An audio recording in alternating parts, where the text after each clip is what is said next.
Kelanchal times, हर खबर पर हमारी नजर। ट्रेनिंग से आपको या सुख सुविधा कैसे रहना सहना सब ठीक है? प्रिंसिपल साहब और फैकल्टी जो पढ़ाते हैं वो ठीक से पढ़ा रहे हैं? और खाना पीना कैसा है? और यहाँ शेड्यूल तो मैंने कहा था कि 14 घंटे का रखना है, तो 14 घंटे है ना सुबह? और आज तो थोड़ा ज्यादा ही हो गया होगा। मैं ये आप लोग को इतना 14 घंटे का शेड्यूल इसलिए बना रहा हूँ कि एक टीचर अगर सच में पूरा काम करे तो 12 घंटे 14 घंटे लग जाते हैं अगर उसको पूरा काम तो उसको करना है। आप और विद्यालयों में देख सकते हैं, बात पर प्राइवेट स्कूल का कंपैरिजन करते हैं।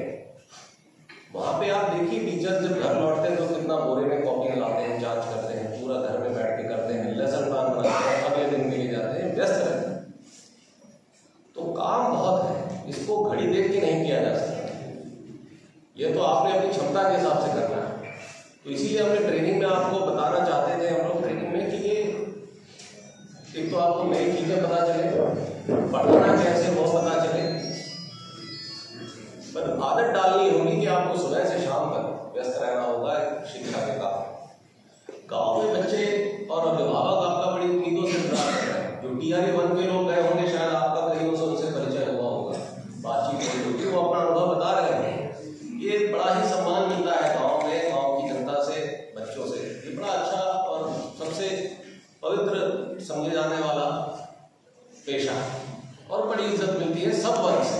क्या बच्चा, क्या अभिभावक, क्या गांव वाले, क्या शहर वाले, सब जगह से। अगर आप टीचर बहुत अच्छे हैं तो आपसे ज्यादा सफल कोई मनुष्य नहीं हो सकता है और आपसे ज्यादा पॉपुलर कोई आदमी नहीं हो सकता। तो मैं अभी नालंदा में था, वहां भी मैंने यही कहा कि ट्रेनिंग आपको इसलिए दी जाती है कि आप अपनी टेक्नोलॉजी, ये टीचिंग एक तकनीक बन चुकी, टेक्नोलॉजी बन चुकी, नॉलेज आपके पास है, आप साबित कर चुके हैं, तभी तो BPSC में आए। उसको ट्रांसफर करना बच्चे को, ये एक स्किल है, एक टेक्नोलॉजी है, एक आर्ट है, उसमें उसी को ये डायट में या प्रिंसिपल साहब सिखा रहे होंगे। मुझे उम्मीद है कि आप प्रिंसिपल साहब ने या उनकी फैकल्टी ने वो अच्छा काम किया होगा। पढ़ाने के क्या तरीके हैं, पढ़ाते कैसे हैं, वो ये लोग बता दें। तो मुझे उम्मीद है कि आप लोग बेहतर लर्निंग टूल्स, टीचिंग टूल्स सीख के आज जाएंगे। और दूसरा हम लोगों ने एक एम्फेसिस ये दिया है कि हर टीचर को हम लोग साल में 1 या 2 बार 1 हफ्ते के लिए बुला के डाइट में यहाँ पे ट्रेनिंग कराते रहेंगे, रिफ्रेशन कराते हैं, ताकि आप लोगों को कट ऑफ ना हो जाए। आपकी टीचिंग के क्षेत्र में जो नई नई चीजें आई हैं वो बताएं। देखिए कक्षा 1 के बच्चे को किस तरह पढ़ाना है, कक्षा 10 के बच्चे को किस तरह पढ़ाना है, BA के स्टूडेंट को किस तरह पढ़ाना है, ये अलग अलग लेवल की चीजें। इसमें स्किल चाहिए, इसमें पेशेंस चाहिए, इसमें बहुत सारी चीजें। छोटे बच्चों को पढ़ाना ज्यादा मुश्किल है, बड़ों को थोड़ा पढ़ाना आसान होता है। तो अब आप जाएंगे स्कूलों में देखेंगे तो आपको पता चलेगा कि कितनी चुनौतियां हैं। हमारे गांव में अधिकांश बच्चे गरीब परिवारों से आते हैं। आप देखते हैं सरकारी स्कूलों में अधिकांश वर्ग ऐसा है जो प्राइवेट स्कूल की शिक्षा अफोर्ड नहीं कर सकता है। आपके स्कूलों में बहुत सारे बच्चे कोचिंग ट्यूशन में भी जाते हैं, लेकिन वो कोचिंग और ट्यूशन कोई बहुत अप मार्केट नहीं होता है, महीने के 300 रुपये लेता है, कोई 800 रुपये लेता है। तो इन बच्चों को अगर आप पढ़ाएंगे तो ये बहुत अच्छा होगा। तो मुझे उम्मीद है कि अब आप जब भी यहाँ से निकलेंगे, आपका विद्यालय पदस्थापन हम लोग जनवरी में 13 जनवरी को फंक्शन है CM साहब की अध्यक्षता में गांधी मैदान में, तब आपको भी यहाँ DO साहब ने तैयारी करनी होगी नियुक्ति पत्र देने की। तो जिले में भी फंक्शन होगा, टीचर साहब आपके लेवल पे भी करना है, और गांधी मैदान में भी आप लोगों को सजा होगा एजुकेशन। तो उस फंक्शन के बाद आपका स्कूल पोस्टिंग भी कर देंगे। आपको जो राज्य से बाहर के भी लोग हैं या राज्य के अंदर के भी लोग हैं, किसी को यकीन नहीं हो रहा होगा कि जब हम लोगों ने पहला 1 लाख टीचर को नियुक्ति दी थी, सब हवा कह रहे थे कुछ नहीं होगा, रोक लग जाएगी, ये हो जाएगा, वो हो जाएगा, आंदोलन हुआ, सब तरह की बातें हुई और दबेबाजी हुई, खूब हुई।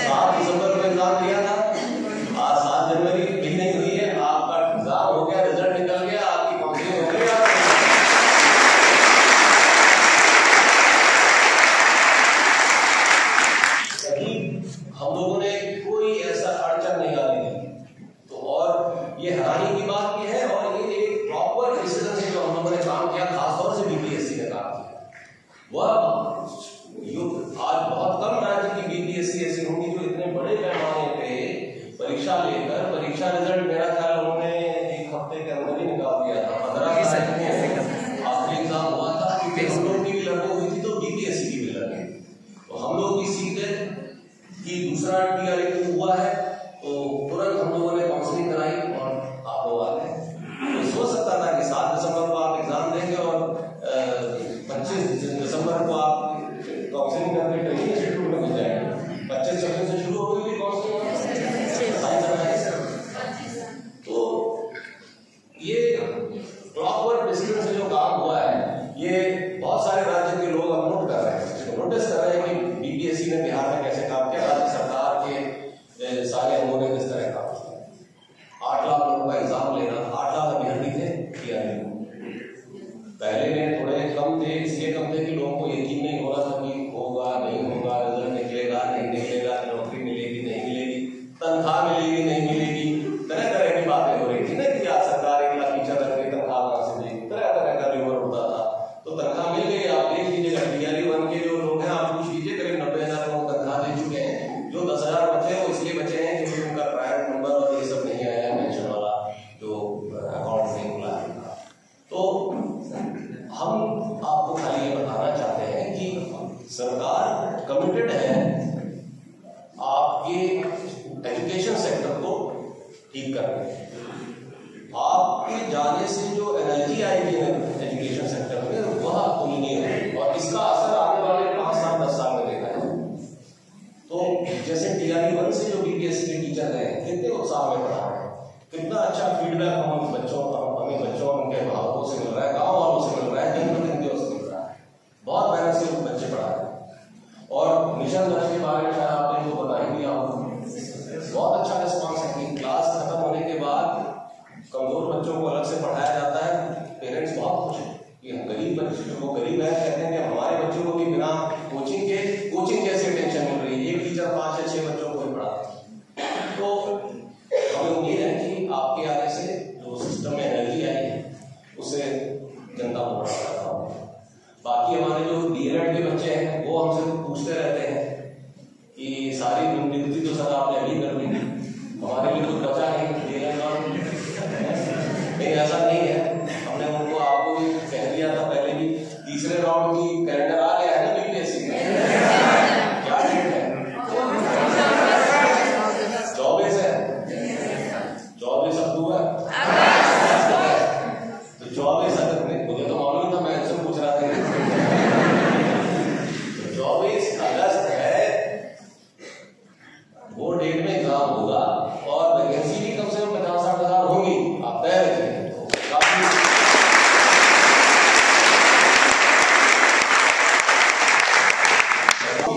साल की तो अभी जो हमने नियुक्तियां की थी उसकी वैकेंसी रिक्तियां तो हमने जून में पिछले साल जून में ली थी और अगले साल तक काफी लोग रिटायर हो जाते हैं, कुछ लोग छोड़ जाते हैं, कुछ लोग कहीं सेलेक्ट हो जाते हैं, कुछ लोग कहीं सेलेक्ट हो जाते हैं। और अभी टीआरई 2 में भी मेरी 20-30 हजार की तो वैकेंसी है और बहुत सारे लोग नियोजित शिक्षक जो है जो हमारे यहाँ आ गए हैं टीआरई 1 टीआरई 2 में, उनकी भी वैकेंसी है। तो आप निश्चित रहे कि आपकी वैकेंसी, आपका करियर सुरक्षित है, प्रोवाइडेड कि आप डीएलएड की क्लास ढंग से करें और एग्जाम ढंग से दें। क्योंकि मुझे जो जानकारी थी डीएलएड के बच्चे भी क्लास में नहीं आते थे, जो आप लोगों ने डिसिप्लिन शुरू किया है। तो अब आप लोग आ रहे हैं ना क्लास में? 100% आ रहे हैं, पहले 50% होता है। तो अब आप लोग इसलिए चिंता में थे कि मैं इसलिए परेशान हो जाता था ये सोच के कि जिस लड़के को टीचर बनना है, लड़की को टीचर बनना है, वो खुद ही स्कूल नहीं क्लास नहीं करेगी। तो जब टीचर बन जाएगी प्राइमरी की या टीचर बन जाएगा प्राइमरी का, तो प्राइमरी के बच्चों को किस मुंह से कहेगा कि तुम क्लास आओ, तुम खुद तो गए नहीं थे क्लास में। तो इसलिए डीएलएड वालों को प्रिंसिपल साहब 100% हम ये जो जोश में बोल रहे हैं इंश्योर कीजिए कि बना रहे।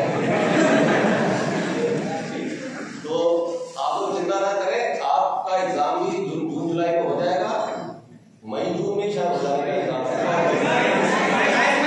27 मई। और आनंद किशोर जी को हमने बोल दिया है बोर्ड को, बिहार बोर्ड को, कि जून में ही रिजल्ट निकाल देंगे जुलाई के अंदर, ताकि अगस्त में आप एग्जाम दे सकें।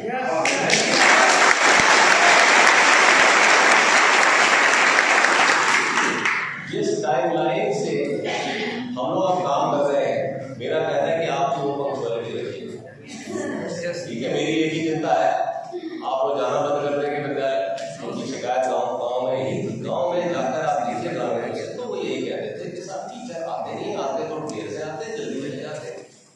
वो अब ठीक हो गया है। अनुशासन में जिलाधिकारी महोदय से ये कहूँगा कि उन्होंने भी काफी मेहनत की है, हमारे डीओ साहब हैं, सब डीडीसी साहब हैं, सबने मेहनत। आपको पता है वो 40,000 स्कूलों का इंस्पेक्शन एक दिन में करते हैं, 40,000 स्कूलों का भौतिक रूप से इंस्पेक्शन होता है। 7,000 हमारे कर्मचारी आधा दिन यही करते हैं, 4 से 6 घंटे यही करते हैं। तो 12-12 घंटे आज की तारीख में शिक्षा विभाग का हर अधिकारी मुझे लेकर काम कर रहा है। तो टीचरों से तो आशा की जा सकती है कि आप 8 घंटा काम करें। तो मुझे खुशी है आपका जोश देखे, और आप यकीन जानिए आपका इंतजार हमसे ज्यादा जनता कर रही है। आप स्कूल में जाएंगे हमारे उनके बच्चों को। तो मुझे मोटे तौर पे एक बात कहनी थी, बाकी मैं आपसे मिलने आया था, एक कैंपस भी मैं थोड़ा जल्दी को मैं अनुरोध किया है कि आप अपना इंफ्रास्ट्रक्चर में भी काम थोड़ा मजबूत करें, आपकी जो कैपेसिटी है ट्रेनिंग की उसको और बढ़ाएं, ताकि अभी काउंसलिंग में कितने लोग आए हैं 1600 और ट्रेनिंग कितनों को भी कर रहे हैं।